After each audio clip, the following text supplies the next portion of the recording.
Maaga kaming magde-deliver ng cake ngayon. Kaya naman naasikasuhin na natin yung almusal. Nung mainit na nga yung mantika, nilagay ko na yung sibuyas. Isinunod ko na nga ding ilagay yung bawang. Kayo na yung bahala kung alin ba dapat yung mauna sa dalawang yan. Pero dapat, unahin mo muna yung sarili mo bago siya. Char. Anyway, may kanya-kanya naman tayong style ng pagluluto.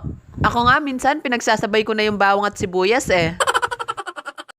Nang medyo mag-brown na nga yung sibuyas at bawang, inilagay ko na yung sardinas. 555 sardines, baka naman. Paggalawin ng baso. Dudurug-durugin ko nga lang yung sardinas dyan. Oh, akala nyo, simpleng ginisang sardinas lang to, no? Papakuluan lang muna natin yan. At nang kumukulo na nga, ay naglagay naman ako ng isang itlog. Halu-haluin ko nga lang yan hanggang sa mag-combine yung itlog at sardinas. Tapos, papakuluan ko lang hanggang sa matuyo. Madalas namin tong inuulam noon at gustong-gusto naming magkakapatid. At nang pinagluto ko nga yung asawa ko ng ganito ay nagustuhan din niya. Kaya sa mga hindi pa nakatikim ng ganito ay itry nyo na. Sigurado, masasarapan din kayo. Nang wala na ngang sabaw at natuyo na ng ganito ay pinatay ko na yung stove. Mas gusto ko kasi to kapag medyo may part na toasted.